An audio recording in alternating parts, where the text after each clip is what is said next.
The month was September, the year 1980. The North Idaho State Fair was the place to be. 16-year-old Chris Jennings was here with his family. They were big into 4-H, specifically pigs. But as night fell, Chris left, perhaps to go to a party. There are a lot of unknowns in this case we work to unravel. Here's my latest cold case off Ramsey Road. 40 years ago, there was probably 1 or 2 houses out there. I mean, I don't even know if the mill was in place at that point. But it's a whole different world. It's, you know, we got paved roads all over the place. There probably wasn't a paved road in the area. Change. It's not always easy. It's not always liked. But for detectives, it can sometimes uncover secrets buried the deepest. Now there's houses going up all over the place, so who knows what they're going to stumble across, if anything. It was September of 1980. Chris Jennings was heading into his junior year at Lakeland High School. He lived along Ramsey Road in Kootenai County with his parents, 2 brothers, and 2 sisters. That's him there, front and center. The family loved animals, and there was never a shortage on their rural Rathdrum paradise. They were heavily involved in 4-H, and on the last day, anyone reported seeing Chris. That's what they were doing, showing pigs at the North Idaho State Fair. Something so normal, so routine. Maybe that's why even the police held out hope for the best. Teenager goes to the fair and doesn't come home. We as the law enforcement think he just ran away. He's listed as a runaway or a missing person. Well, now we're 40 years into this. Witnesses say Chris left the fair and had plans to party. The place to be was a deserted spot tucked back in the woods off of Chilco Road. Witness statements in these police documents support what I heard from those who knew Chris. He was a little bit wild, got into some trouble. One witness believes Chris and some buddies were racing cars, which led to a deadly accident. One that may have been covered up so those involved could avoid jail.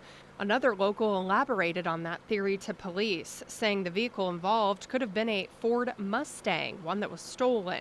The witness says they saw the Mustang, quote, wrecked with lots of blood inside. Was it Chris's?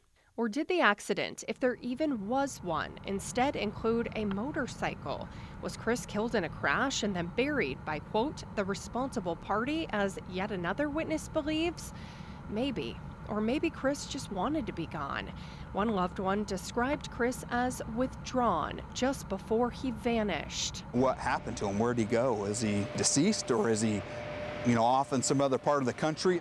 Deputies looked into all of that with nothing. This case has no shortage of challenges that started right from the top when detectives started poking around in 1994, more than a decade after Chris vanished.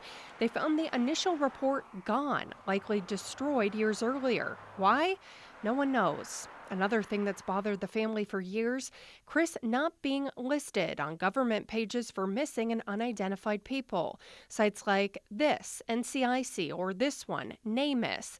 But at least one part of this case is guaranteed some movement. Will that be fixed now? Do you think we can get him on NamUs and those sites? So somebody called our office and we received that information and we looked into it and realized that he wasn't listed in NCIC back in the day, and where that ball got dropped or how he got removed from that NCIC entry is, who knows. People that handled that case back in the 80s don't even work here anymore. But the deputies who do now are cautiously optimistic that maybe, after all these years, something can be done. What our detectives division is doing now is they're looking into it. They're going to re-enter into NCIC at this point and possibly even open that case back up just to follow up on any leads that were listed in the original report. They need somebody to talk, someone who's maybe lived their whole adult life with a dark secret and is finally ready to let those who loved Chris heal. Tell us your story, tell us what's going on, tell us what happened so we can get closure for the family.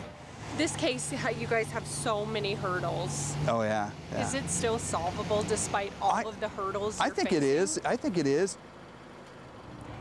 You heard him say it. Despite this case having so much working against investigators, they do believe that it is solvable. But they need you. Someone out there has to know something. Is it you?